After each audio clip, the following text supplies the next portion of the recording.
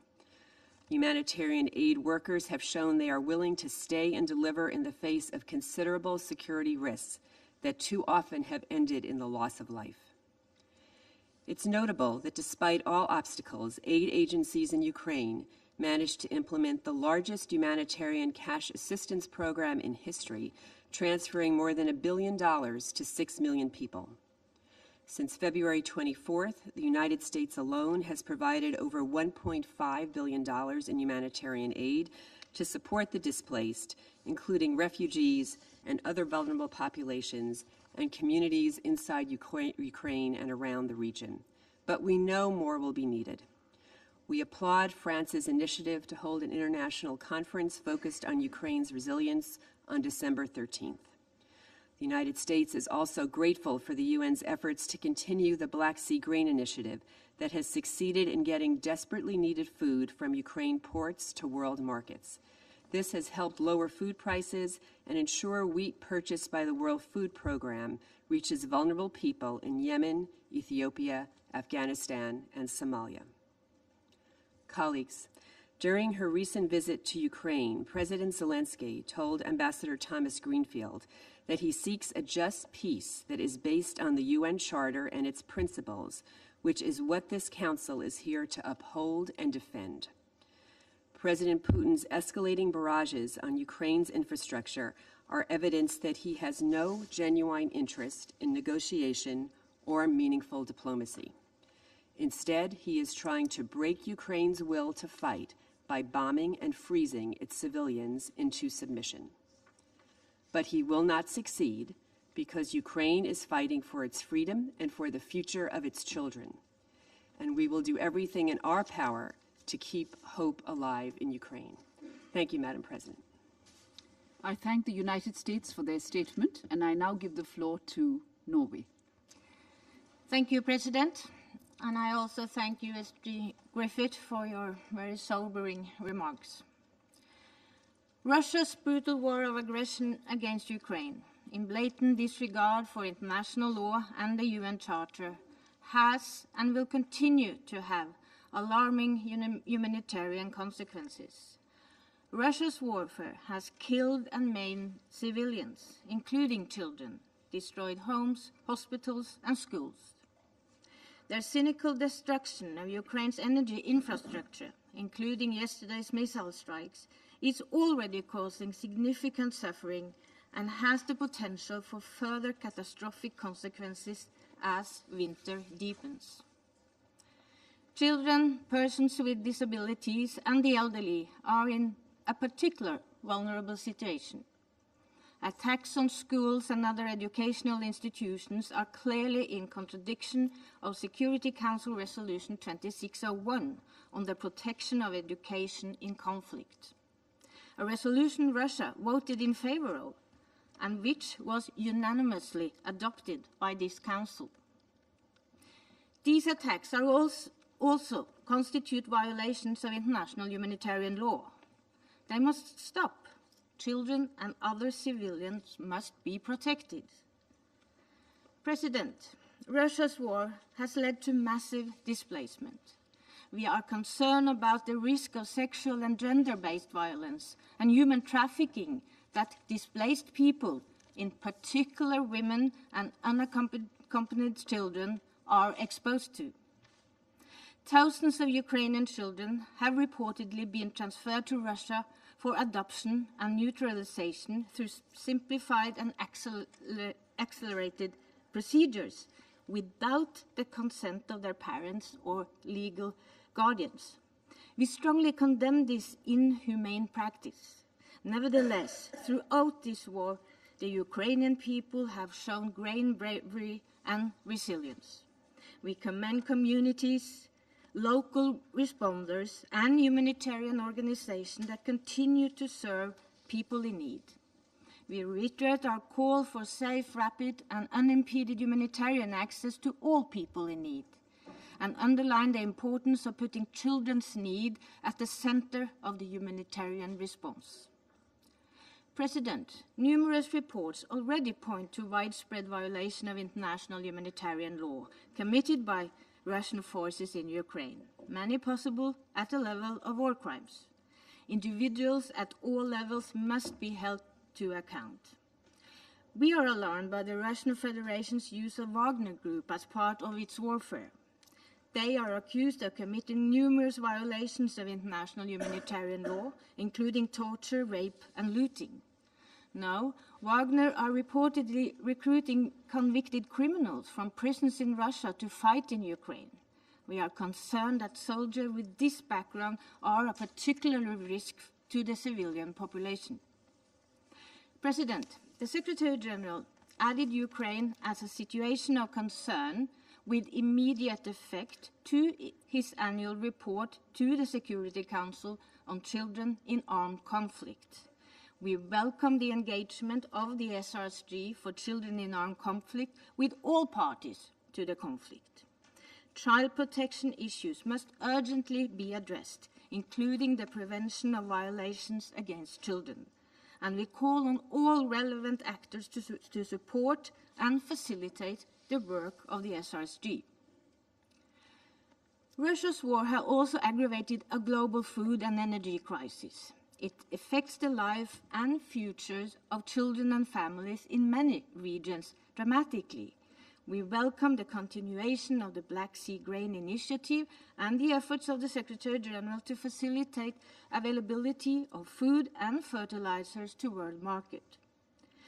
President, let me end by reiterating that Ukraine can count on Norway's continued support, and we welcome President Zelensky's Peace Formula initiative. Russia must stop the war and fully, immediately and unconditionally withdraw its forces and military equipment from Ukraine. Thank you. I thank the Ambassador of Norway for her statement, and I now give the floor to the representative of Kenya. Thank you, Madam President. I thank USG Martin Griffiths for his briefing. We remain concerned by the persisting humanitarian suffering in Ukraine. It is shocking statistic that estimated 40% of Ukraine's power generation capacity has been damaged or destroyed by direct attacks. This means that the country's energy infrastructure will not meet the needs of civilians in the coming winter season, no doubt sharply increasing their suffering. We condemn all attacks on civilian infrastructure, and in particular, water and power infrastructure.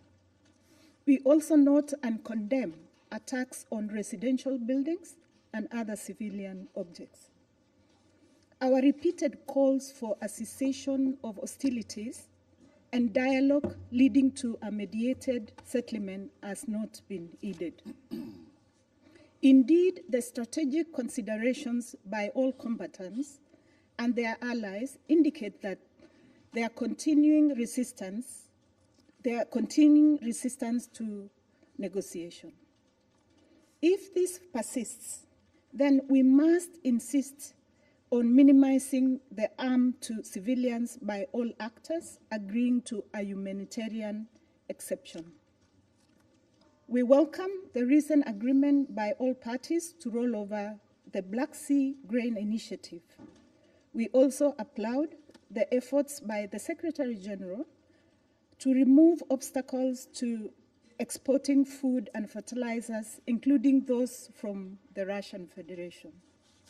This initiative, anchored by Turkey and the UN, is the clearest example of the humanitarian exception. Madam President, the humanitarian consequences of this war are not limited to Ukraine. Our own food security in Africa has deteriorated and may get worse if fertilizer costs remain high due to the war. The fact is that since March, the transit and transshipment in ports of Russian fertilizers and the raw materials through nearby countries have fallen by 90%. Overall, Russian fertilizer supplies to world markets have decreased sharply, leading to the rise in prices. The consequences are being felt in families' dining tables as farmers pass their higher costs and grow less food. The challenges will grow as the strategic grain reserves of several wealthy countries run low. They will probably return to the food markets to restock next year or in 2024, at a time when African farmers may still be struggling to afford fertilizer. The food prices in such a scenario will rise up sharply, that widespread humanitarian suffering will be the result. We can recall the violent uprisings in 2011, which were credibly linked to high food prices. Similar ones may occur in the next few years, with results similar to the spread of terrorism that followed the political turmoil in 2011.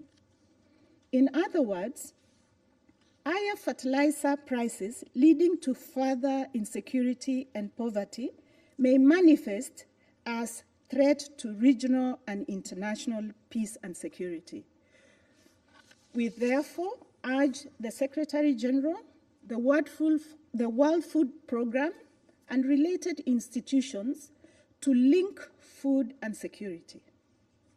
If they do so, they will realize the need to redouble their efforts to comprehensively open up the flow of phosphates, ammonia, and other fertilizer components. The clearest metric of success is a return to the production levels prior to the war. There must also be more feasible action against the fear of sanctions exposure by the banking and insurance industries in dealing with food and fertilizer supply chains. Countries through which these goods are shipped must remove all official and official blockading actions to reflect their humanitarian responsibility. Madam President, of course, the most humanitarian action is for the military attack on Ukraine's sovereignty and territorial integrity to stop. As long as the war persists, it can easily escalate to the use of weapons of mass destruction. Such an escalation would no doubt further increase the suffering of Ukrainians and hundreds of millions of other people around the world. It is time for responsible leadership that has an appetite for prevention and mitigation of the risk of escalation. Such leadership will embrace discreet and even secret diplomatic channels. It will act on the understanding that peace in Europe requires a fundamental reset of European security order. It will know the limits of using military means to rebuild the order, given the risks of escalation. It will have the political courage to pursue practical strategic outcome for security and stability. Given the evidence since March, the Security Council will only endorse and give further legality to agreements reached. While waiting for such a welcome development, the Council must redouble its attention to the humanitarian situation arising from the war. Reports by the Secretariat need to inform the Council of humanitarian impacts, not only in Ukraine, but globally in regard to food and energy security. If the blockages continue, then the Council should pass a resolution that all countries remove all barriers to the export and shipment of food and fertilizer products as a key to the prevention of insecurity and threats to international peace. I thank you, Madam President. I thank the representative of Kenya for their statement, and I now give the floor to the Russian Federation. Madam President, as a topic for today's meeting, its Western initiators said the situation regarding children. If we leave to one side the fairy tales about the fate of Ukrainian children and the insinuations as to what Russia is supposedly doing to them, the fact that our Western colleagues are paying attention to this is, of course, good. But if you are claiming to be objective, then we need to talk about the primary reason for the crisis, the years-long crimes by Ukraine regarding civilians and children in Donbass. This is something that the West is shamefully trying to hide. If you look and even talk about this in the media, then you're can be stripped of your career. It's much easier just to stay silent. Otherwise, the humanitarian nature of the Kiev regime falls apart. This is why in the English version of Wikipedia recently a page on the Alley of Angels was deleted. It is a memorial in Donetsk to the memory of children who died during the war by Kiev against Donbass. Why should you worry a Western reader? Because then he might raise some not nice questions. The Western reader would have to know, therefore, that since 2014, Ukrainian shots and shelling in Donbass have killed more than 250 children, 140 of whom were killed from the beginning of 2022. Unfortunately, the list of those killed and injured as a result of shelling by the Ukrainian army has been filled with new names, including children's names. The Ukrainian army is firing on peaceful civilians in Donbass, and this is ongoing. How Western colleagues, however, shamefully are trying to hide this. They also ignore the fact that while children in Donbass are the target practice for Ukrainian neo-Nazis, then their own children of the past 8 years have been the target audience for poisonous neo-Nazi and Russia-phobic propaganda. There are lots of examples on the internet of teaching children, participating in torchlight processions and training them in military camps and imbuing them with blatant Russophobia and anti-Semitism. As a result, in Ukraine, a whole generation of children and adolescents have grown up with a warped psychology. They think their aim is to kill everybody who speaks Russian.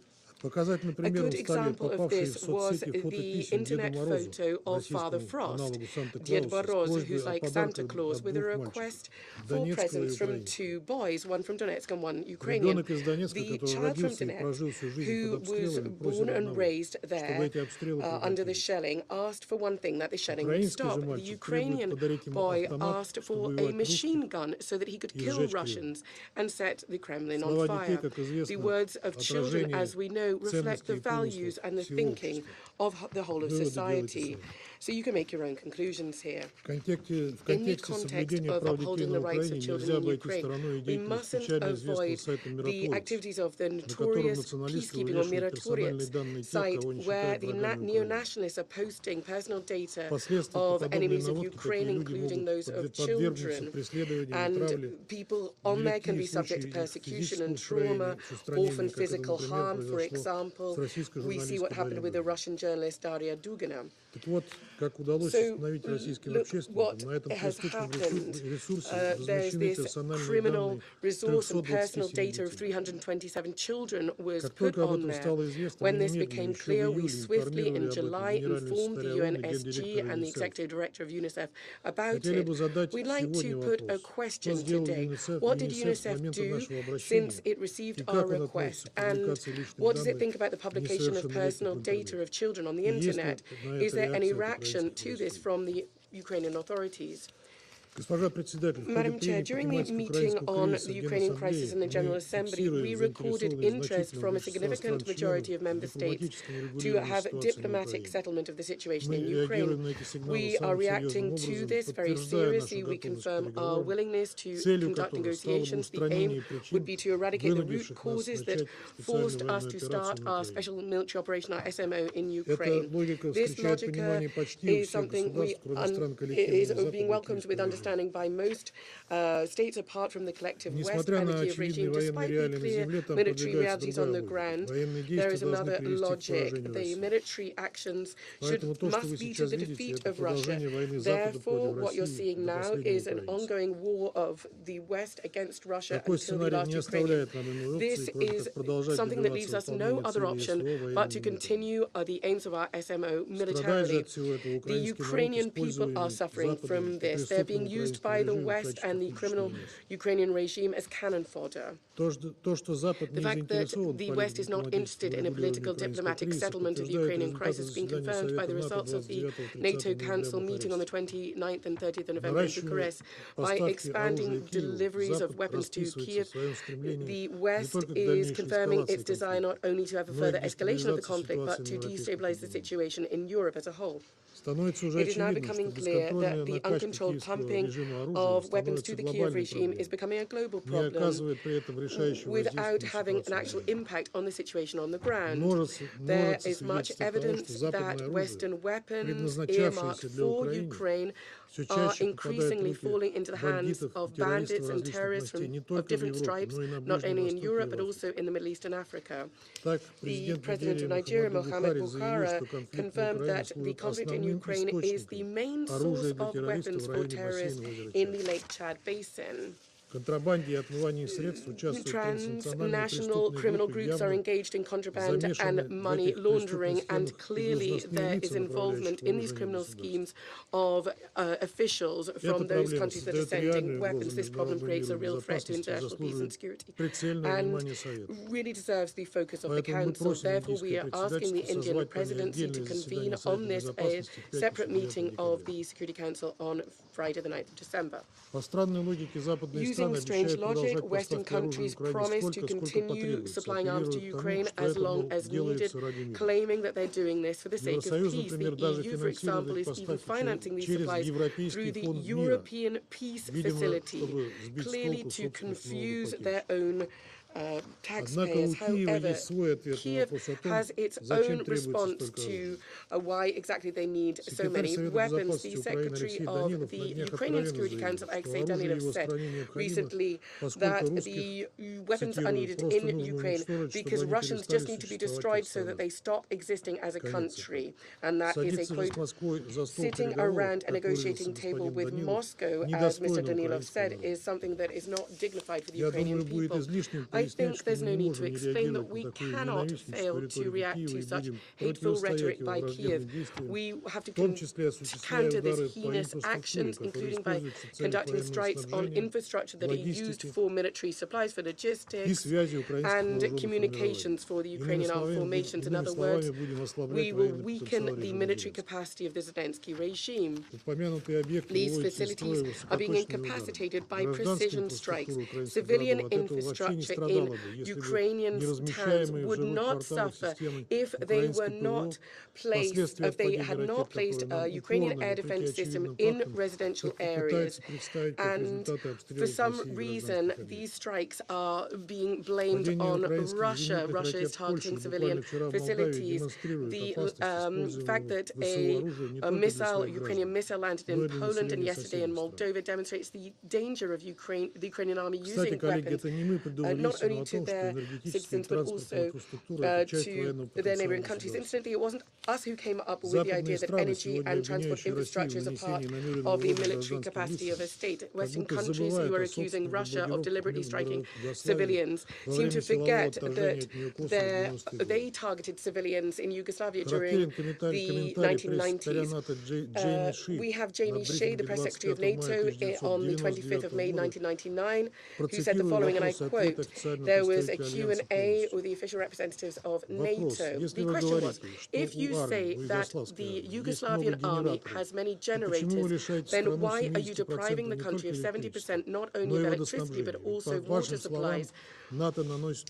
Because apparently NATO is striking military facilities." This was the response. Unfortunately, the command and control system also depends on energy. If Milosevic really wants his civilians to have water and electricity, then he knows what he has to do. He has to accept NATO conditions, and we will stop this campaign. Until he does this, we will continue to attack targets that supply his army with electricity.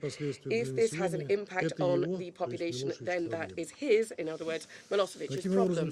Thus, NATO, some 20 years ago, stated its position regarding the significance of strikes on civilian infrastructure for the defense capability of a state. However, today, different standards are being used for Ukraine than those that were used for Serbia in the 1990s. Madam Chair, by breaking the military backbone of the Kiev regime, we believe that its policy and its next steps will leave no doubt as to its criminal, hate-filled nature. Apart from the fact that there's ongoing cleaning or cleaning up of the political scenario, and this is something that is happening in front of the eyes of Western colleagues and with their tacit consent, the Ukrainian leadership is continuing to combat religious people and those who think differently. There was this mocking decision on the prohibition of activities of religious centers that apparently are affiliated with the Russian state. And this basically is a ban on freedom of religion, and this is a key rule in a democratic state, and this is lauded by the Kiev regime.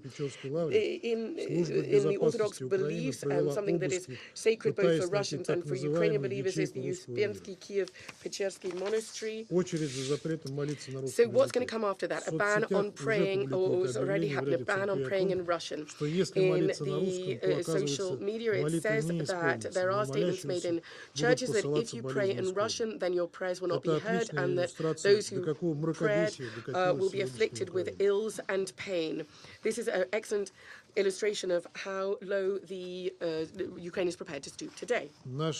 Our Western colleagues, for an 8-year period, have created an anti-Russian monster in Ukraine. They have closed their eyes to the horrors of the crimes against their own people, murders of civilians in Donbass, and the glorification of Nazi crimes and their acolytes, persecution against Russian speakers in their own country. The Kiev regime has done all it could to fulminate against Russia, and thinking it would become an instrument in the geopolitical fight of the US and its allies, and NATO and Russia. Therein lies the criticism that it levels against our country. This criticism does not, and this harshness does not surprise us and does not stop us, and we will continue the aims of the SMO. If the aims of it cannot be achieved peacefully, and cannot turn Ukraine into a normal, good neighborly loving state, from where comes a threat against Russia, then this aim will be achieved militarily. The responsibility for the fact that the vassals of in the West are harming the civilians, the responsibility for this has to be borne by the Zelensky regime and his Western sponsors, who say that they absolutely want to defeat Russia. That is their choice, not ours. And until Kiev and the West understands this and sees this, we will protect our interests with all means available to us, all legitimate military means. In conclusion, Madam President, I'd like to say that I'm not going to listen to what is going to be said by the representative of the Kiev regime. He tweeted very recently about this. Those people who do not know his creative acts, I thoroughly recommend that you should read them. As we already said, this really shows the high level of Ukrainian diplomacy. Thank you very much indeed. I thank the Russian Federation for their statement, and I now give the floor to Ireland. Thank you, Madam President, and thank you, Martin, for your very stark briefing on the humanitarian situation in Ukraine and indeed across the globe. Ukraine saw this season's first falls of snow in November. This was just days after Russia launched new attacks on energy infrastructure and caused widespread blackouts across the country. Now, at the start of December, these attacks have continued as the harsh cold winter we feared is beginning to set in. It brings with it new dimensions to the humanitarian crisis caused by Russia's war. Rather than herald the beginning of a peaceful and joyful season, this year's winter threatens the lives of millions of men, women and children across Ukraine. Millions of civilians who are forced to endure plummeting temperatures without the basic necessities of heat, food or light. Ireland strongly condemns the attacks by the Russian Federation on critical civilian infrastructure in Ukraine. We do so in the strongest possible terms. We recall yet again basic principles of international humanitarian law which must be respected. These include the prohibitions against indiscriminate and disproportionate attacks and the obligation to take all feasible precautions in attack. Russia often tells us, and we have heard it again today here, that these attacks have been on military targets or on infrastructure supporting the Ukrainian military. But the images of people living in the dark, queuing for life-sustaining food and huddling together to stay warm tell a very different story. Ireland regrets that the insecurity and obstacles imposed by Russia continue to restrict humanitarian access along the front lines and in areas not under Ukraine's control. These actions are simply inhumane and unacceptable. Madam President, the level of damage or destruction to other civilian infrastructure, including homes, hospitals and schools, creates further challenges this winter and may well provoke a new wave of displacement. Ireland is deeply concerned by reports from UNHCR that this unjustified war has led to 6.9 million internally displaced people in Ukraine and over 7.8 million refugees. These are not merely statistics. Each person has had their life upended. We are talking about children, the elderly, the infirm, those with disabilities, vulnerable people in a situation beyond their control, seeking shelter and safety. As we know from our work in the Working Group on Children and Armed Conflict, children in war suffer most, often with life-altering consequences. Millions of children across Ukraine are being robbed of their childhoods and of their futures by this war. Forced to leave their homes and communities, their educational facilities destroyed by Russian missiles, their right to education denied. This will have profound impacts on their development, but also on society as a whole. The reverberations of this war reach far beyond Ukraine's borders. They will also reach beyond this generation of children in Ukraine. Madam President, a new wave of displacement would exacerbate concerns for the protection of women and children, who we know are particularly vulnerable to trafficking, sexual exploitation and abuse, as highlighted by USG Griffiths earlier today. As this Council has heard before from SRSG Patton, conflict-related sexual violence, including mass rape and the rape of children, has been a consistent feature of this war. But rape is not an inevitable byproduct of war. It is an act that may constitute a war crime and which leaves victims and their communities with lifelong effects and trauma. Ireland strongly supports SRSG's Patton's calls for swift and rigorous investigations to ensure accountability as a central pillar of deterrence, prevention and non-repetition. Because, as she has previously told us here, the failure to acknowledge and investigate such crimes is the surest sign that violations will continue unabated. I conclude, Madam President, as I always do in our discussions on Ukraine, in the unfailing demand that Russia cease and stop this senseless war. Russia is the sole party that has brought war, terror and conflict and hunger to the people of Ukraine since its illegal invasion in February. I speak to Russia directly, therefore, when I say that it is never too late for dialogue and diplomacy. Ireland, therefore, renews our calls on Russia to immediately cease hostilities, withdraw its forces, and commit to resolving all outstanding issues peacefully and in line with the UN Charter. Thank you. I thank Ireland for their statement, and I now give the floor to the United Arab Emirates.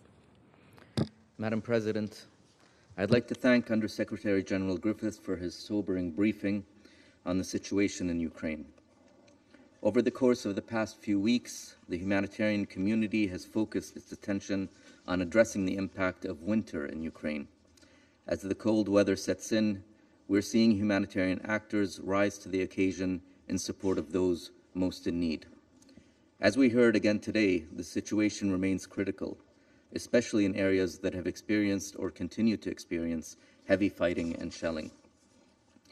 In places like Mykolaiv and Kherson, the lack of electricity, running water, and heating, in addition to the scarcity of food and medicine, is putting considerable pressure on humanitarian response efforts. We not only commend the work of the UN and other major aid organizations, but also of local first responders and community organizations who are deploying innovative measures to address the ever-growing needs, whether through allocating generators, setting up mobile heating and charging stations, or urgently repairing electricity grids and damaged water systems. Winter also brings new and unforeseen dangers. Landmines and unexploded munitions are now concealed by snow and ice. We're deeply concerned by reports that the lack of heating has driven people, including children, to gather firewood in forests littered with hidden explosives. Madam President, the last time the Council met to discuss the situation of children in Ukraine was at the start of the school year in September. Beyond the importance of education itself and avoiding a lost generation of students that are denied opportunity, schooling provides an important source of stability and peer bonding that children desperately need as they cope with the intense trauma of the war. Since September, it is estimated that approximately 2.6 million children in Ukraine are learning online due to the impacts of war on education. Yet even this remote access to education has been disrupted by blackouts and emergency power cuts resulting from the conflict's impact on energy infrastructure. We reiterate our call to take all necessary measures to prevent the targeting of civilian infrastructure and to ensure that all children can safely access education. Children must be protected from the worst impacts of armed conflict. But the war's impact on the children of Ukraine goes beyond the immediate threat to physical safety. The psychosocial impacts of the conflict could engender long-term challenges that affect an entire generation of children. When families are separated and forced to move or take shelter underground, their daily activities are severely disrupted and the mental health of children suffers. We applaud those working on the ground, particularly community organizations that have mobilized to provide psychosocial support to children impacted by the war. We can and must do more to protect the children of Ukraine. At the same time, it is critical to ensure that children elsewhere in the world do not suffer from the impact of the global food crisis that has been exacerbated by this war. We were heartened to see the FAO's latest global food price index, which showed a modest decrease in global food prices, due in part to the extension of the Black Sea Grain Initiative. Yet we're still seeing record high levels of food prices, which impact the poorest countries first. Areas in which fertilizer is not available face low harvests that could undermine even the limited progress made in lowering food prices. In this regard, we welcome the donation of 260,000 metric tons of Russian fertilizer and the news of the first shipment that is destined for Malawi. We look forward to further shipments in the coming months, as well as other efforts to enhance fertilizer supply. At the same time, we continue to underline the need to ensure that the delivery of grain facilitated by the July Istanbul agreements reaches those most in need. In this respect, we further welcome the recent arrival of Ukrainian wheat bound for Ethiopia.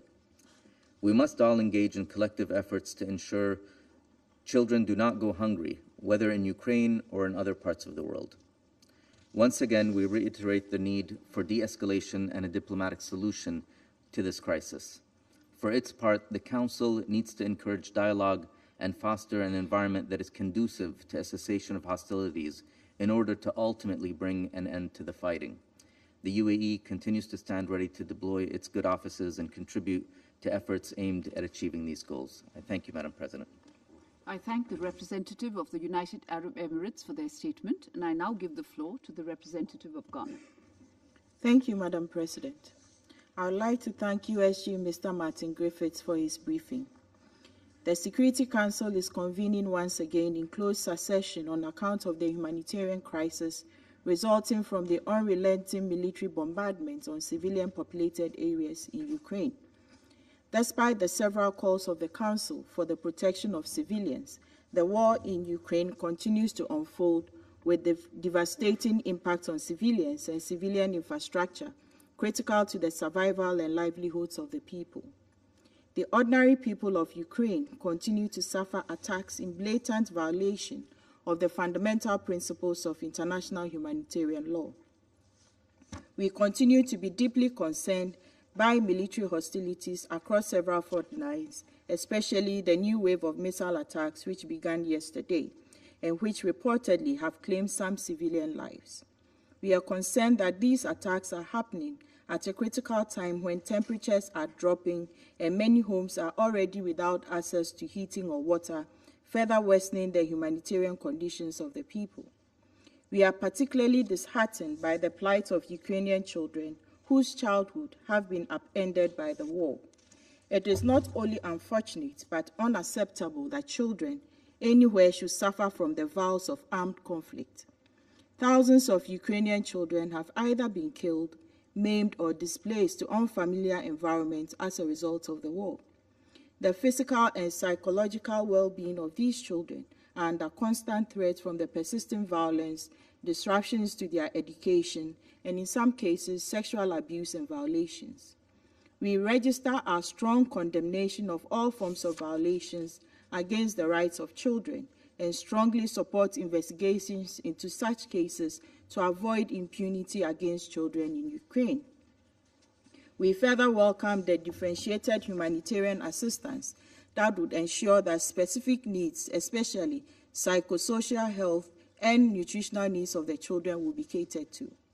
We urge international support for the restoration of Ukraine's energy and water supply infrastructure, which have been damaged or destroyed, and hope that the international conference announced by the French government to be held in Paris on 13 December would help to mobilize resources to augment the efforts of the United Nations humanitarian agencies and further enhance resilience in Ukraine. The scaling up of humanitarian assistance, especially the provision of winterization support, is important. However, as we have indicated in our previous statements to the Council, such measures are insufficient to assuage the full impact of the war. The war must end, and it must end now to prevent further debilitating humanitarian conditions. Madam President, at the founding of the United Nations, world leaders, having witnessed the ugliness of the two previous world wars on our common humanity, pledged to save succeeding generations from the scourge of war. While a third world war has been kept at bay, the war in Ukraine has had far-reaching global consequences. We, who now bear the responsibility of promoting international peace and security, must therefore intensify our efforts to bring an end to the war on Ukraine, and indeed all other conflict situations around the world. The war in Ukraine, in our view, has come at a cost to the world and is an expense we cannot continue to afford. We must therefore continue in our efforts to bring the parties to the negotiating table to chart a political process and a peaceful settlement of the conflict through the channels of dialogue and diplomacy. We welcome reports on the progress being made to resume ammonia exports through the Black Sea port. The unimpeded exports of Ukrainian grain and Russian fertilizers are respectively critical to avoid a rebound in global food price increases and avert a food shortage in the coming months. We reiterate our call for an end to the hostilities and call on the Russian Federation to end its aggression against Ukraine. The immediate and unconditional withdrawal of Russian forces from the internationally recognized territories of Ukraine would provide a much-needed window for diplomatic consultations towards a peaceful and comprehensive settlement of the conflict that lies between the two countries. We reiterate further our call on the warring sides to take necessary measures to protect civilians from harm and avoid the targeted attacks of Ukraine's energy and other critical infrastructure. There is also a continued need to address concerns of nuclear safety. In bringing my statement to a close, I reiterate Ghana's unwavering commitment to the sovereignty, political independence, and territorial integrity of Ukraine.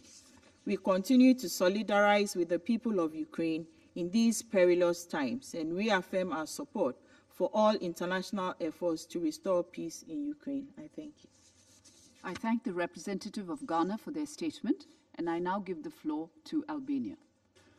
Thank you, Madam President, and thank you, USG Griffiths, for the updated information. We commend the monumental work and commitment of OCHA to Ukraine and its people, and we understand the uneasiness to have to bring the never-ending misery of the war to the Council. Colleagues, yesterday was the 28th anniversary of the Budapest Memorandum, a landmark agreement according to which Ukraine delivered its nuclear arsenal, and in exchange the Russian Federation committed to respect its sovereignty and territorial integrity. There were no festivities, no parades in Kiev or in Moscow. The only celebration was the latest barrage of deadly missiles, the fifth of the kind against Ukraine, coming from the east, its neighbor and aggressor, Russia, in a continued effort to cripple Ukraine's energy infrastructure. It was yet another attempt to plunge Ukraine into darkness and cold, to punish innocent civilians, to disrupt power and water supplies amid freezing temperatures by weaponizing winter. We hear that Russia does not target civilians. The truth is that the only civilians not under attack are those 17,000 already killed. Colleagues, since February, we have heard many times the Kremlin claim that its special operation, which has now entered the 10th month, everything is going to plan. But we never got a real chance to know what the plan exactly was, as it kept changing. A 3-day walk into Ukraine, take Kiev and overthrow the government? It failed. To wipe Ukraine from the world map? It nosedived before even it started. To break the morale of an entire nation and force it into submission? The contrary has happened.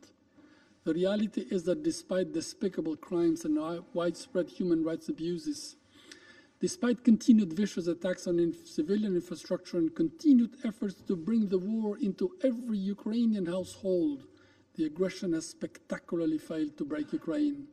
It has only boosted Ukraine's resistance and its national identity. Also internationally, the false narrative on Ukraine has not been able to poison the desire for truth and peace. Only a few weeks ago, 143 members said a resounding no to annexation of territory by force, an unquestionable no to a world according to Kremlin. Madam President, as we heard, the situation of children is particularly worrying. Nearly 6 million of them have been affected since the start of the war. Many cannot attend schools because they have been damaged or demolished, and power cuts are disrupting online classes. Some 3.4 million Ukrainians need child protection care, and many, and USG Griffiths mentioned 700,000, are enduring injuries and psychological trauma. For them, the scars are deep and lasting. For them, the war has brought loss of education, loss of health care, loss of a place to grow up healthy. Needless to remind that this war continues to take a heavy toll on civilians. And again, I will quote USG Griffiths, who said everything in one sentence: destruction, death, displacement caused by a senseless war. That is what civilians are enduring there. We commend the efforts of the UN system and humanitarian partners delivering critical assistance and ensuring protection across the country. Madam President, deliberate destruction or damage of civilian objects such as schools, hospitals, energy and water infrastructure is a violation of international humanitarian law. Our own Security Council Resolution 2573, adopted only last year, strongly condemns attacks in situations of armed conflicts directed against civilians and other protected persons that deprive them of objects indispensable of their survival. And indeed, energy, water, heat are indispensable for survival, even more so during wintertime. Those who authorize such flagrant violations in Ukraine are not only acting in contradiction with commitments and obligations, they are committing crimes. And there is a soaring evidence of war crimes committed against the civilian population by Russian forces indiscriminate attacks, torture, and sexual and gender-based violence, including against prisoners. They are documented, must be investigated, and the perpetrators held accountable. We could not prevent the war. We must make sure there is accountability. Colleagues, it is clear that the cause of this enduring suffering, including its humanitarian aspect, food insecurity and its worldwide impact, lies in the war of choice in Ukraine. We know how the war started. We do not know how and when it will end. But we know that the only way to stop this madness is by immediately and unconditionally withdraw all forces and military equipment for the entire territory of Ukraine, respect its internationally recognized borders, and embrace diplomacy. Yes, dialogue, but dialogue in freedom, not under coercion. Until then, Ukraine needs, has, and will have our support, because supporting Ukraine is supporting everything we stand for. And I thank you. I thank Albania for their statement, and I now give the floor to the United Kingdom. Thank you, President, and thank you, Under-Secretary General Griffiths, for your briefing. Death, destruction, displacement, and suffering, you said.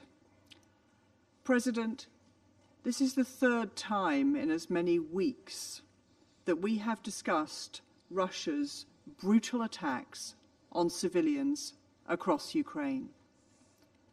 On all three occasions, the UN has underlined the devastating humanitarian impact of the systematic strikes on Ukraine's critical infrastructure and civilian centres. This presents a potentially catastrophic situation for Ukraine's brave and courageous people and for the 690 organisations who are supporting the humanitarian need as winter begins and people are left without water, power, and shelter. We know what Russia is trying to do. It is trying to bring terror and suffering to the civilian population in a war of subjugation. It is barbaric, illegal, and horribly cruel. The statistics we've heard from the UN today are shocking. More than 17,000 civilians have been killed in Ukraine by Russia's senseless war. It's a devastating number of innocent lives lost. And we've heard today in particular about the impact Russia's war is having on children in Ukraine. The millions forced to flee their homes and in need of humanitarian assistance. The hundreds killed, injured, or missing. The damage or destruction of over 500 schools, and in those that remain, classes interrupted by air raid sirens and power cuts. The reports that thousands of children have been forcibly taken to Russia, and the credible allegations of sexual violence against children by Russian forces. The trauma inflicted by Russia will last for generations.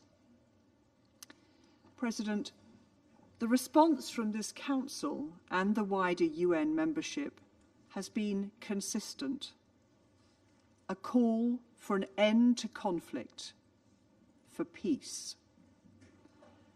President Zelensky again asked us 2 weeks ago to help end the suffering of Ukrainian people and expressed his willingness to negotiate a peace based on the principles of the UN Charter. But Russia is not listening. In response, has been wave after wave of long-range strikes and continued, albeit frustrated, efforts to take Ukrainian territory.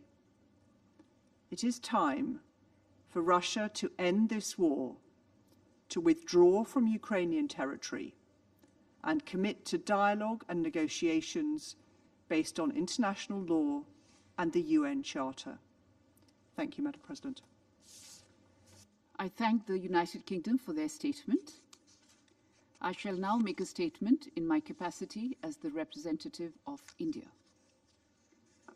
May I begin by thanking Martin Griffiths for his briefing on the situation in Ukraine with regard to the protection of civilians and the situation of children.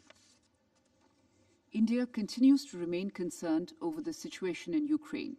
The conflict has resulted in a loss of lives and countless miseries for its people, particularly for women, children, and the elderly, with millions becoming homeless and forced to take shelter in neighboring countries.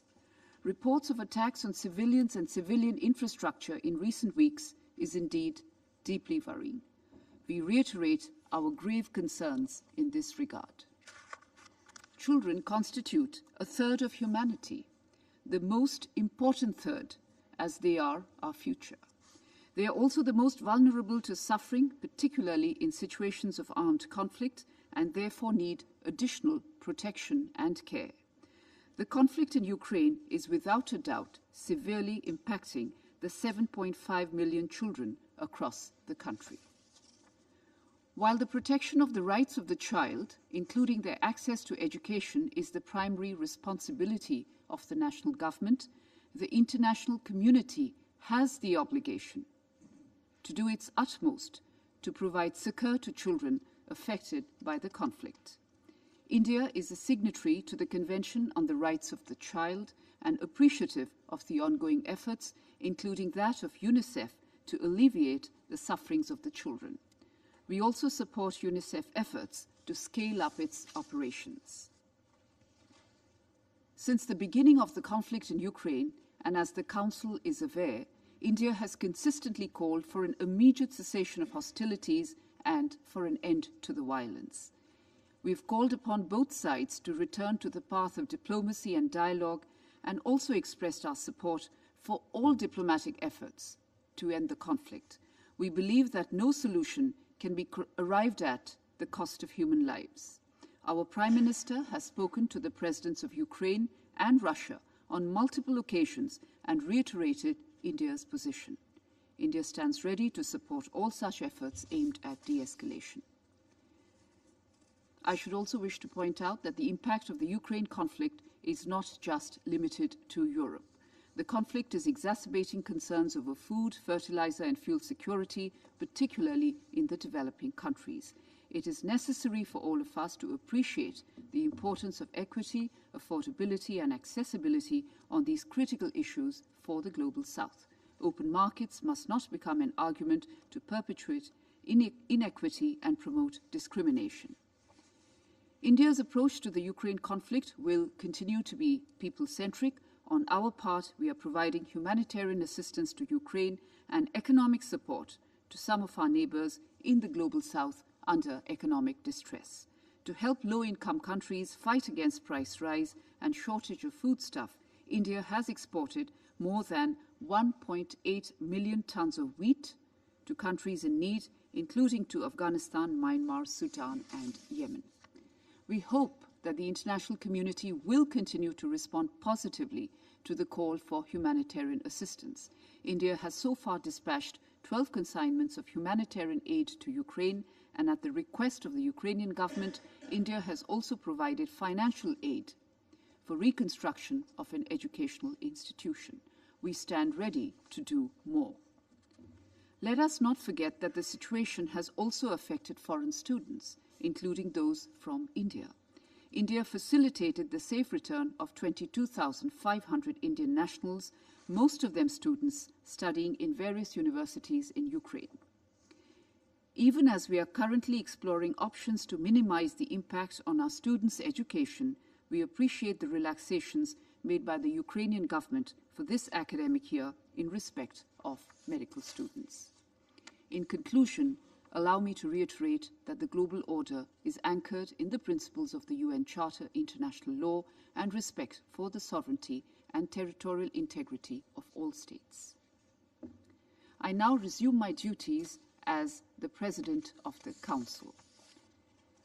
I now give the floor to the representative of Ukraine. You have the floor. Thank you, Madam President. Distinguished members of the Security Council, Under Secretary General Griffiths, I also recognize here what has left of the representatives of terrorist Moscow regime in the permanent state of the Soviet Union. Today, on Ukrainian Armed Forces Day, I salute Ukraine's heroic and invincible soldiers fighting for their country, for their families, and for every one of us, and for our free future. The aggressor will be defeated, the dictatorship will fail, and the war criminals will be held to account. It is yet another meeting in which these representatives of the Russian Federation try to convince the Council of their country's readiness for peace.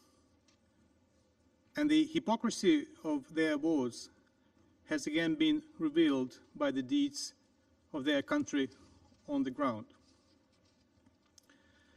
Yesterday, Ukraine sustained another wave of Russian missile terror. More than 70 missiles were launched from aircraft and ships to hit critical infrastructure throughout Ukraine. The Ukrainian armed forces were able to intercept almost 60 of these missiles. We are grateful to the responsible nations throughout the world that contribute to enhancing Ukraine's air defense and thus to saving the lives of innocent civilians. Given the reports on missile fragments being found in Moldova following yesterday's strike by Russia, we reiterate that Russian missile terror poses a dangerous threat not only to Ukraine but to the neighboring countries as well. The only way to prevent the spillover effect is to continue supporting Ukraine by further strengthening our air defense and missile defense capacities. We also welcome, in this regard, the readiness of our friends to ensure immediate assistance to Ukrainians in meeting their urgent needs and in strengthening the civilian resilience of the Ukrainian people following Russian terrorist attacks on our infrastructure. The international conference Standing with Ukrainian People, organized by France and Ukraine in Paris on December 13, serves as a good example of such efforts.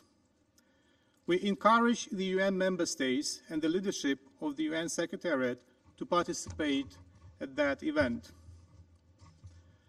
Madam President, it speaks volumes that Moscow decided to attack Ukraine's civilian infrastructure and its people on the anniversary of the Budapest Memorandum.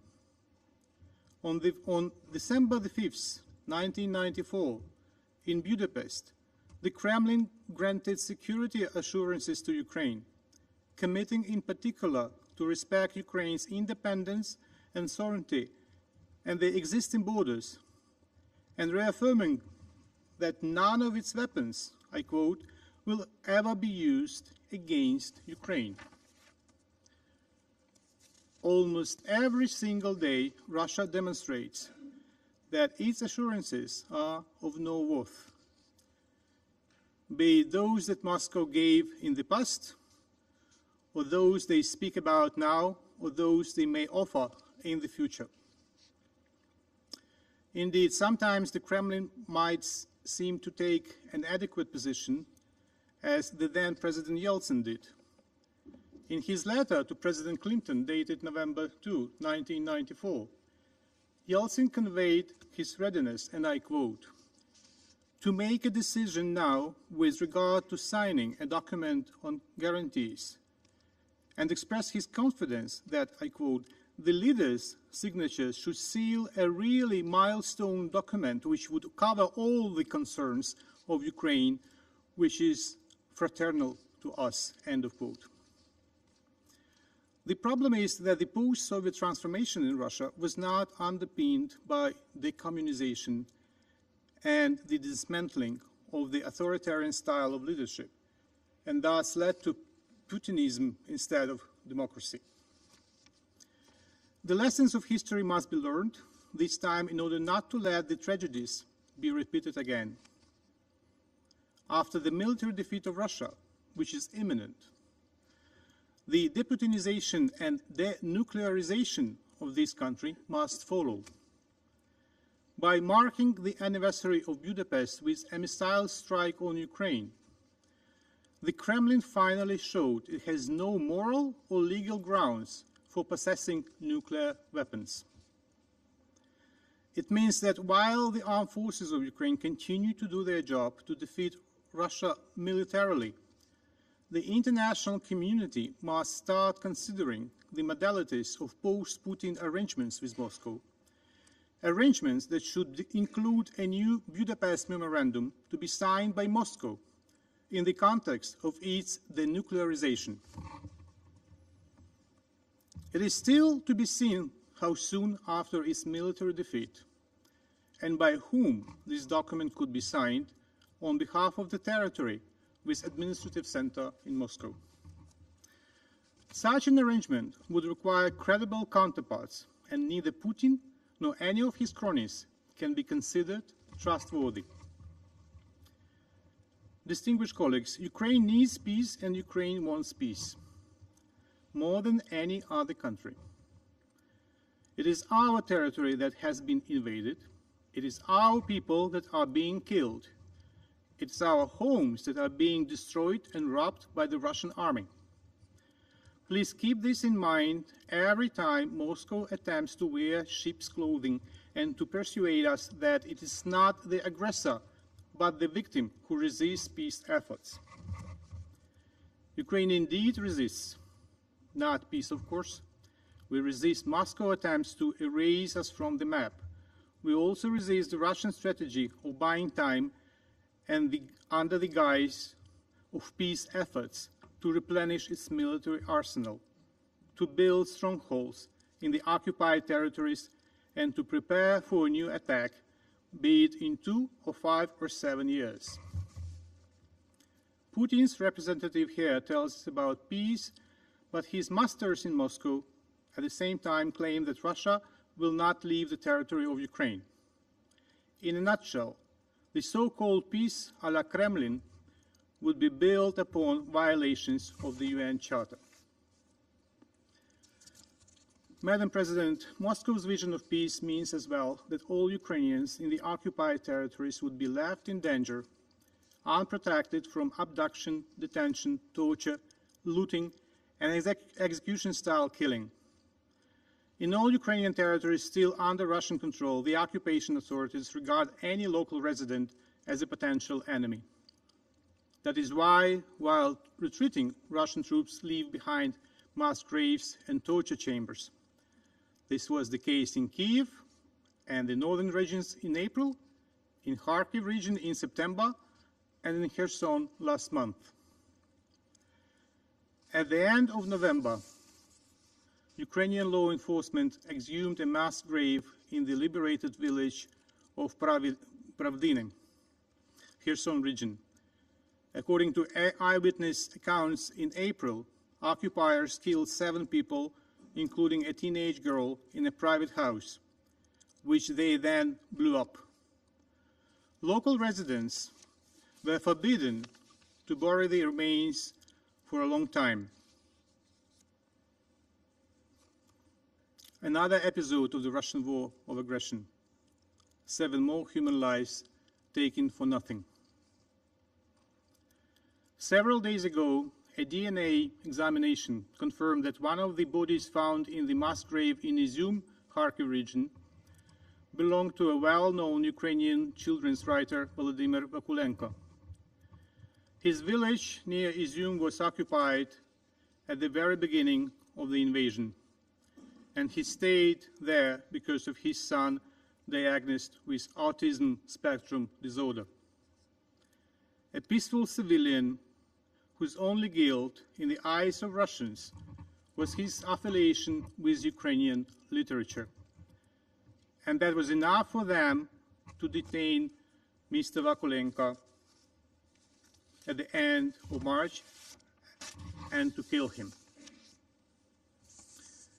The teenager son of the Ukrainian writer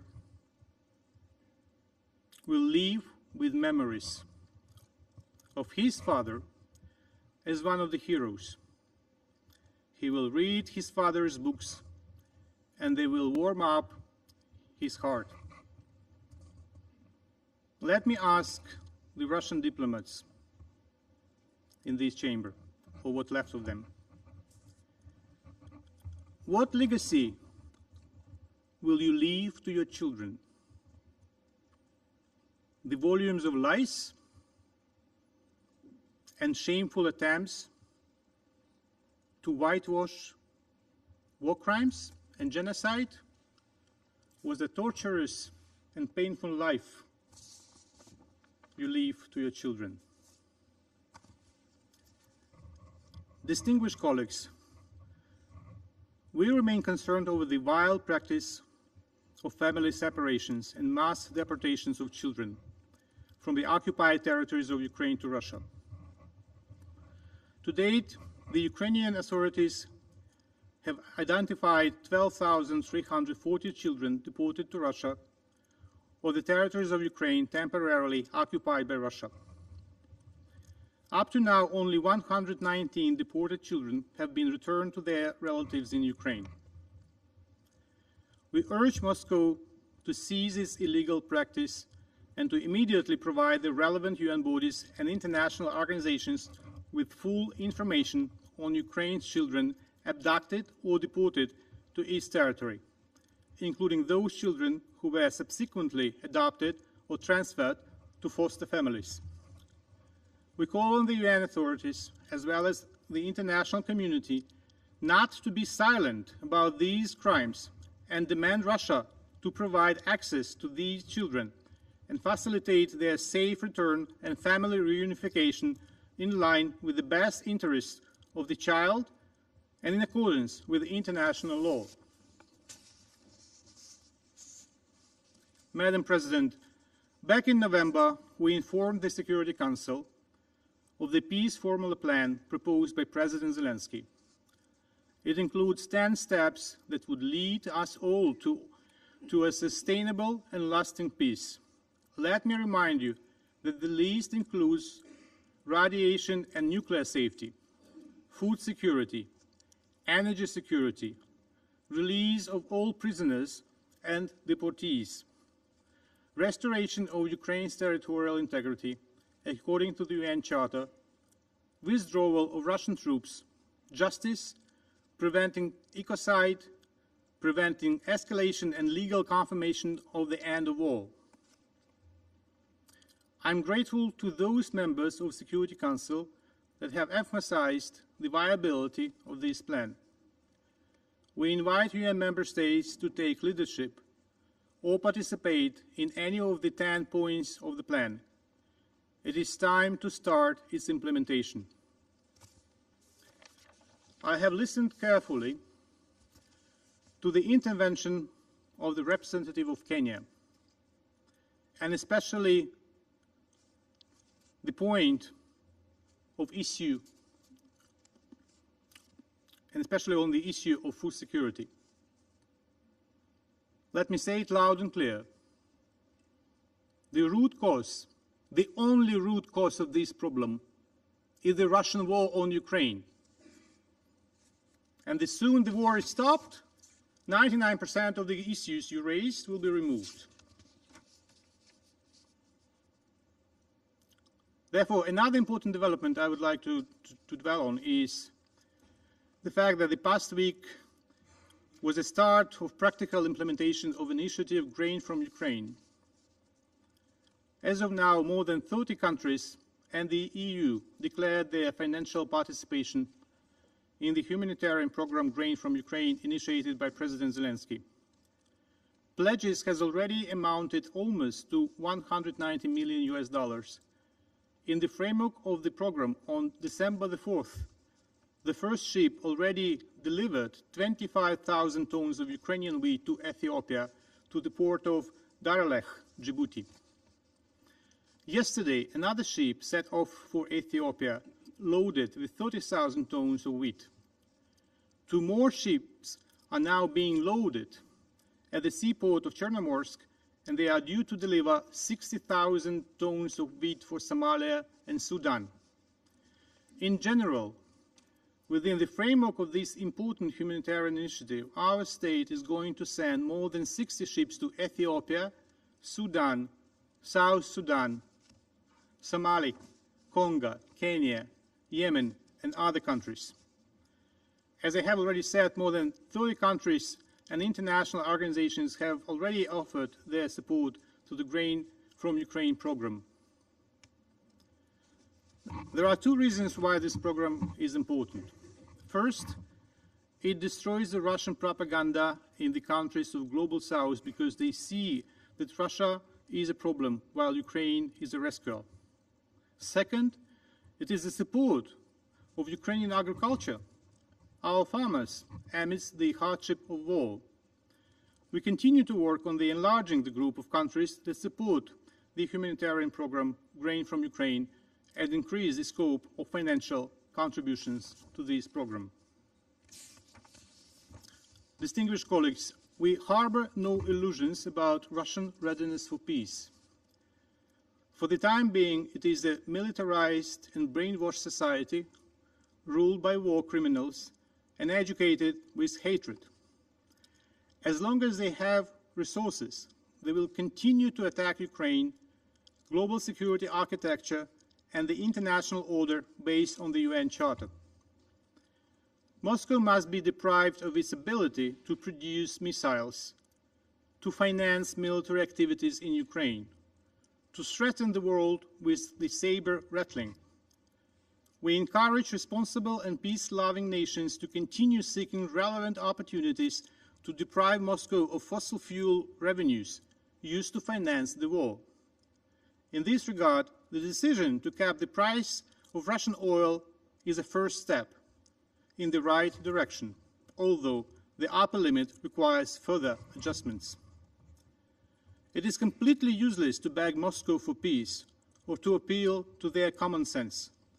Moscow can only be forced into peace, and this is the only language they understand and respond to.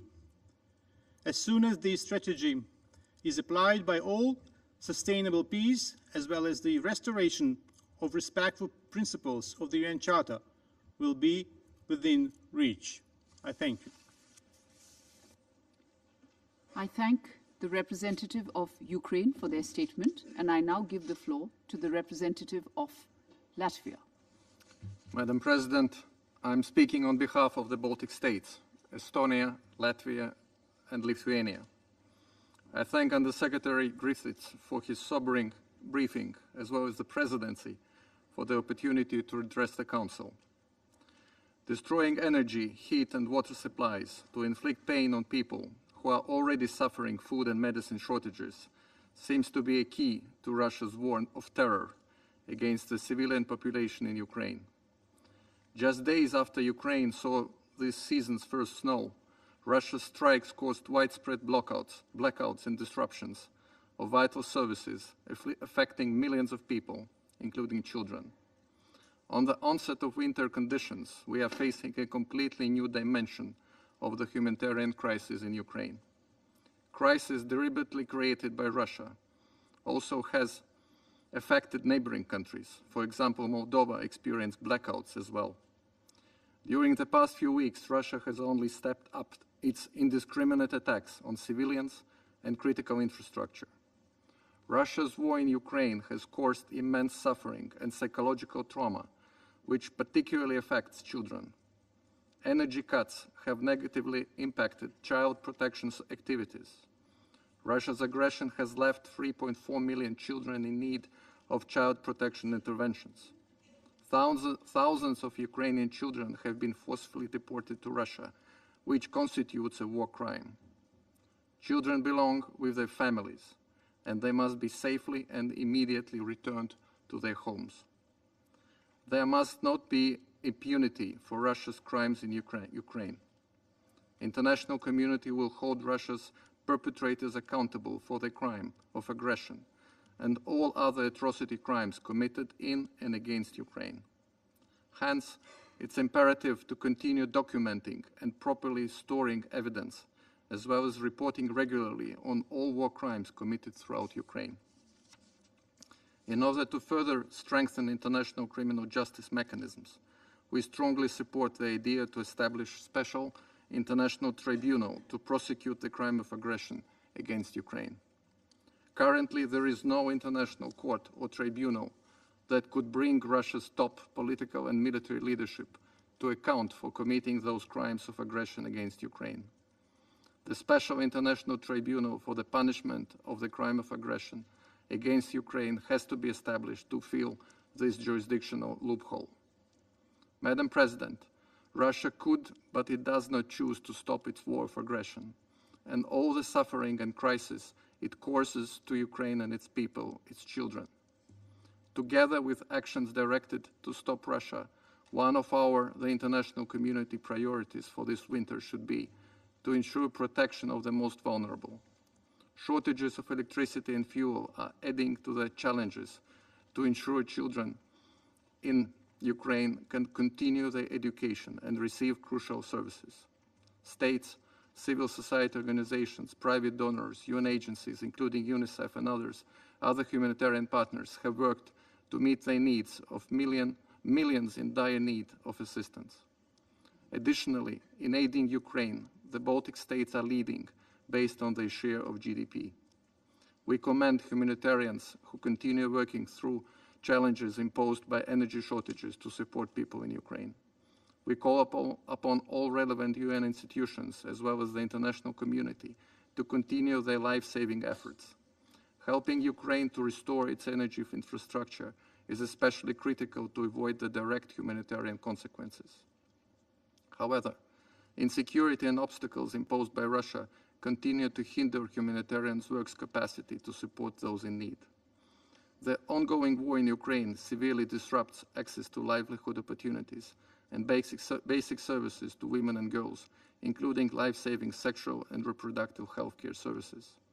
There are mounting allegations of conflict-related sexual violence, including against children, and other forms of gender-based violence. Survivors' access to comprehensive services, including medical and psychological support, needs to be ensured. Madam President, according to NASA Harvest, Ukraine has lost at least 6 million tons, or $1 billion worth of wheat that was harvested in areas controlled by Russia. We would like to reiterate that the Russian aggression is the direct cause of the current global food insecurity, and not the sanctions that are aimed to stop and to end the aggression. We call on Russia to stop prolonging the inspection of vessels heading to and from the Baltic seaports, and thereby preventing Ukrainian grain and foodstuffs reaching millions of people. We fully support UN Secretary General's Black Sea Grain Initiative, work of the Joint Coordination Center and UNCTAD in facilitating trade in food and fertilizer to alleviate global food insecurity. We call for transparency in this important work. Unhindered freedom of navigation in the Black Sea is the only practical way to ensure a reliable flow of Ukraine's grain and other food staples.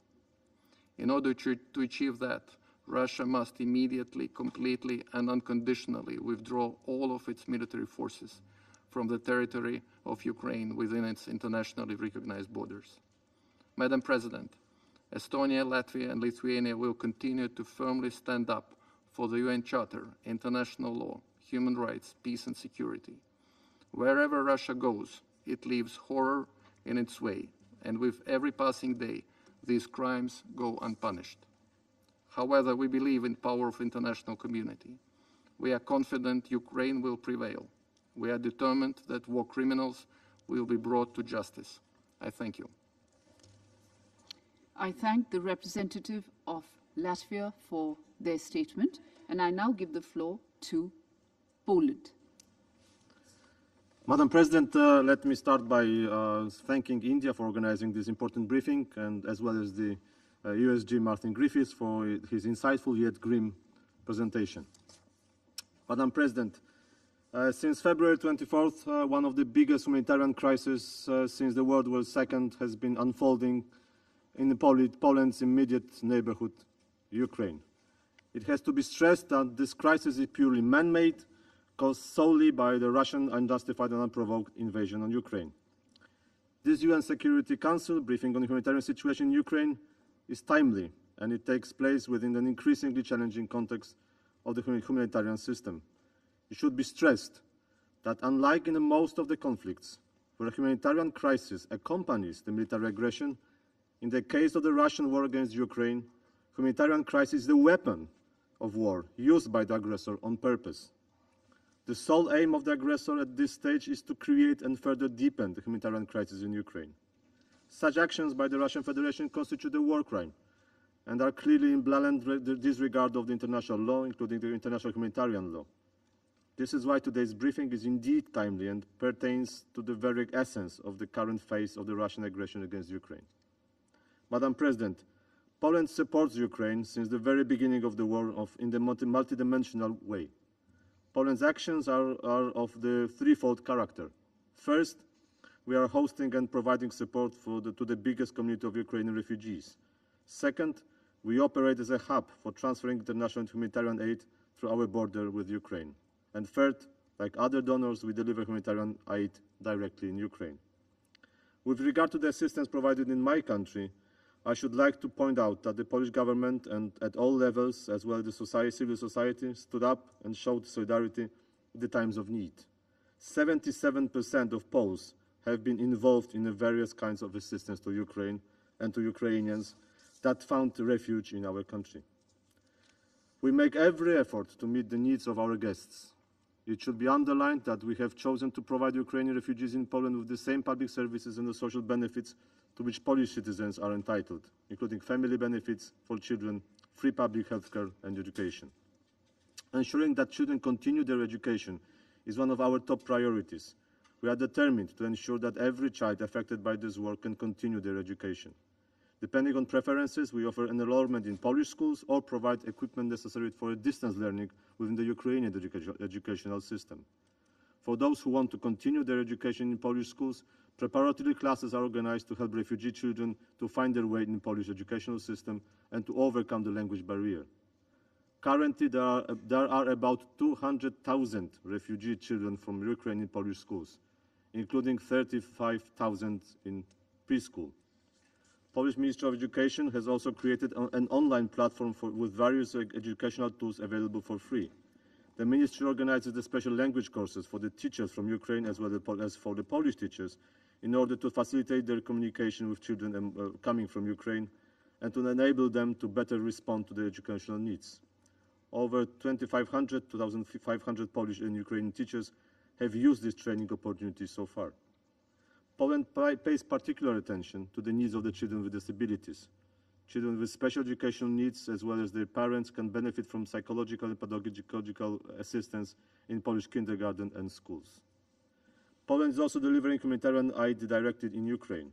We provide assistance to the health sector and to internally displaced Ukrainians by constructing temporary housing towns for 20,000 IDPs at the estimated cost of over 75 million euros, coming from the Polish national budget. Additionally, in the mid-November, 2 mobile medical units were opened, and altogether 12 such units are planned to be opened. In 2022, Poland has also financed humanitarian projects delivered by the NGOs with 2.5 million euros in the areas of food, health, shelter, water, sanitation, hygiene, education, and logistics. According to the OECD preliminary estimates for 2022, Poland will spend on humanitarian assistance approximately 1.5% of the Polish GDP. Madam President, these are very considerable costs, and the needs are growing as we speak. Unfortunately, as long as Russia's deliberate attacks on Ukrainian energy infrastructure continue, disrupting electricity and heating services and forcing more people to leave their homes in freezing temperatures, the number of persons in urgent need for humanitarian help will grow as well. Poland strongly condemns making use of the harsh winter conditions as a weapon of war against civilians in Ukraine. Poland has been steadfast in our efforts to provide Ukraine with as much support as possible to secure energy supplies for the population suffering from the Russian actions. Polish institutions are in the constant contact with the Ukrenergo to coordinate the supply of power generations to Ukraine with the framework of the European Network of Electricity Operators.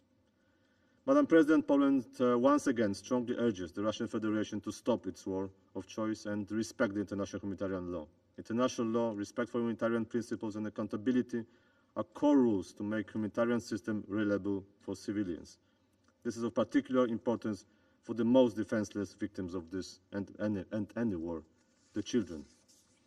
Let me end by telling you a few words about the exhibition recently opened by the Polish mission to the United Nations entitled "Mom, I don't want war. Mamo, ja nie хочу wojny," organized thanks to the Polish Ministry of Foreign Affairs, National Archives and the Ukrainian partners. It comprised of the two incredibly moving testimonies of war, from historical drawings of the Polish children from the 1946, which depict their experiences during the Second World War under the German occupation, and the contemporary drawings of Ukrainian children related to the current war waged on them by Russia. It shows that the war always looks the same through the eyes of the child, and its similarity between the historical and the present-day drawings are striking. There is no doubt, unfortunately, that children in Syria, Yemen, Democratic Republic of Congo, or any other conflict zone would draw the same images of tanks, bombs, fires, ruined homes, separated families, scenes of fleeing homes. Children see the war and understand the nature of it. We cannot hide the war from children. It traumatizes them as much and sometimes even more than adults. But what is also striking is that children also draw the hope and dreams for the future. So let's hear the message of hope from this booklet of the 7-year-old Ilaria from Zaporizhia in Ukraine. And she wrote under her drawing, "I want peace. I want my family to smile like before. I want to feel the safe sky and the bright, warm sun over my head. I want to go to school. I want to freely give joy and happiness with my violin playing." It is high time to deliver on her very simple hopes and dreams. There is one state in this room that can make it happen, if it chooses to. And the peace plan is on the table, as we heard. And I thank you. I thank the representative of Poland for their statement, and I now give the floor to Germany. Madam President, thank you, and I would like to thank you for the opportunity to speak in the Council today. It has been over 9 months now since Russia started its full-scale aggression against Ukraine. In recent weeks, Russia has waged its war with ever more systematic attacks against civilians and civilian infrastructure, far from the front line, with a special focus on disrupting basic services such as electricity, water and heat during winter. To quote my Foreign Minister Annalena Baerbock, the Russian president uses the cold as a weapon of war, attacking the most vulnerable in Ukraine. Let me be clear, these attacks are deliberate attacks on civilian infrastructure. They are a blatant breach of international humanitarian law. Article 54, second sentence of the 1977 Additional Protocol 1 of the Geneva Convention stipulates that, and I quote, "It is prohibited to attack, destroy, remove, or render useless objects indispensable to the survival of the civilian population." The humanitarian impact of these attacks is shocking. Hospitals, schools, water supply stations, residential buildings, etc. are clearly no military targets, but serve civilian needs only. Deliberately and systematically destroying the power supply and heating systems of an entire country in the midst of winter is simply barbaric and inhuman. I urge Russia to stop this cruelty immediately. It is important to coordinate all support for Ukraine's energy infrastructure among international partners and allies. After the successful G7 plus foreign ministers meeting in Bucharest, the summit in Paris on 13th of December will be the next important step. Germany will continue to stand by Ukraine to end this war. Last Friday, Chancellor Scholz spoke with President Putin. He urged the swift withdrawal of Russian troops from Ukraine as a precondition to any diplomatic solution. Germany welcomes that President Zelensky has articulated his vision for peace in his 10-point peace formula. Germany will continue to support Ukraine for as long as it takes. We will help Ukraine uphold its resilience. We stand committed to Ukraine's sovereignty, independence, and territorial integrity within its internationally recognized borders. It is Russia that needs to reverse its course and immediately and unconditionally stop its aggression and withdraw its troops. Thank you. I thank Germany for their statement. I now give the floor to His Excellency Mr. Olaf Skog, Head of the Delegation of the European Union to the United Nations. Thank you very much, Madam President. And first, I want to congratulate you personally and India for acceding to the presidency of the Security Council. And thank you very much for the invitation to us to speak today at this debate.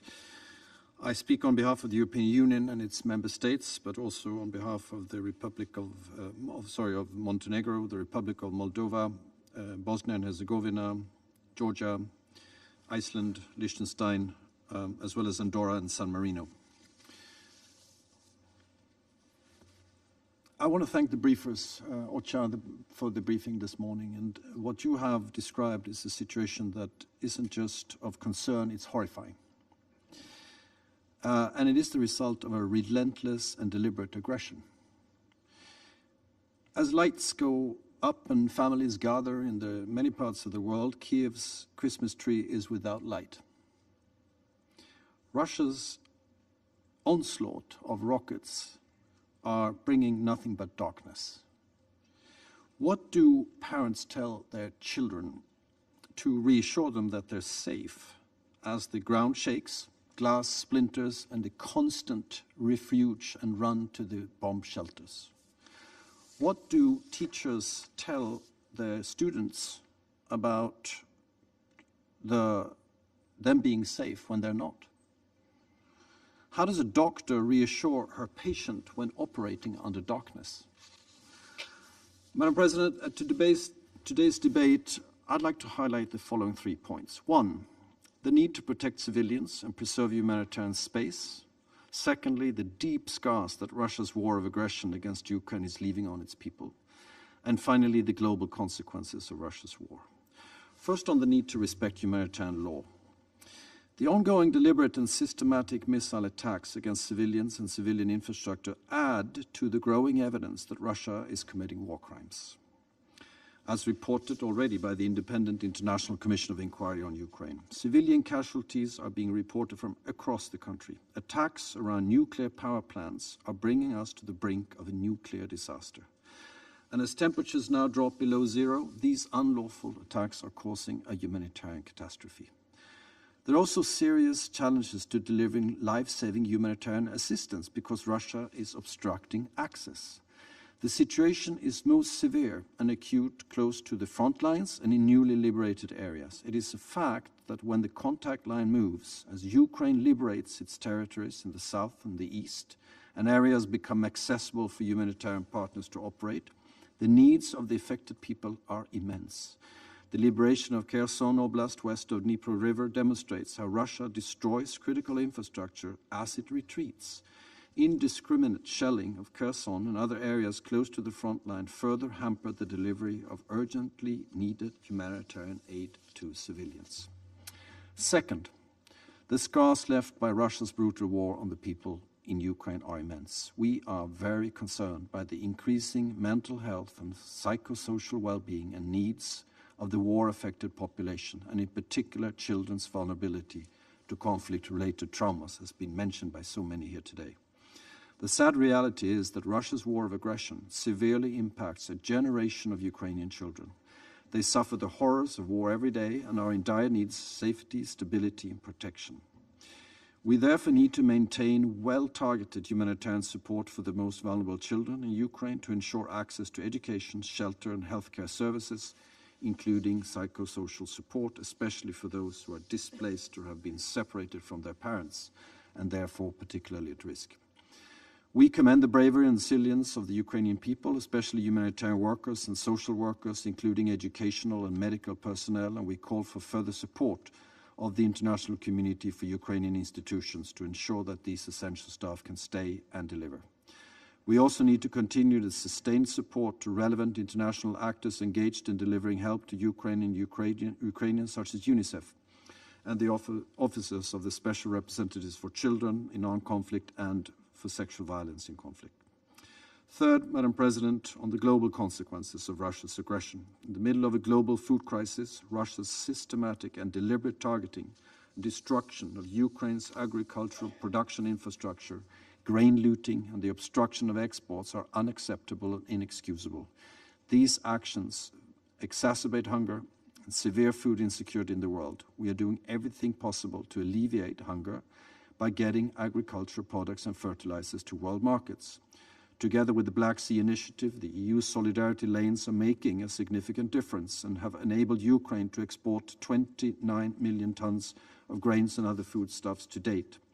Last week's launch of the Grain from Ukraine initiative, which has the EU's full support, demonstrates also Ukraine's commitment to helping those most in vulnerable situations, as we've heard today. 2 ships filled with grains are already on their way towards Ethiopia and Somalia, and this from a country that is suffering an onslaught of missiles from Russia on a daily basis. Now, the EU will continue to stand by Ukraine for as long as it takes and to the extent necessary. Russia's invasion of Ukraine has brought death and unspeakable suffering. Russia must be held to account for its horrific crimes, including for its crime of aggression against a sovereign state. It must also pay financially for the devastation it has caused. Let me reiterate one more time our call on Russia to unconditionally and immediately withdraw all its military forces from the entire territory of Ukraine within its internationally recognized borders. The real healing, which will take generations, can only begin once the war is over. Ukraine has indicated that it's ready for just peace, and the EU certainly supports all genuine and meaningful efforts in this respect. In the meanwhile, Russia is actively bombing civilians and critical infrastructure, deliberately blocking humanitarian access and using cold and hunger as weapons. Madam President, we are the first to acknowledge what you said, the global consequences of this war against Ukraine, and that the humanitarian situation globally is extremely challenging and requires our full engagement and solidarity. And we're proud to be at the forefront of all global humanitarian efforts, and that we do that hand in hand with OCHA. Thank you very much, Madam President. I thank His Excellency Mr. Skoog for his statement. There are no more names inscribed on the list of speakers. The meeting is adjourned.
So keep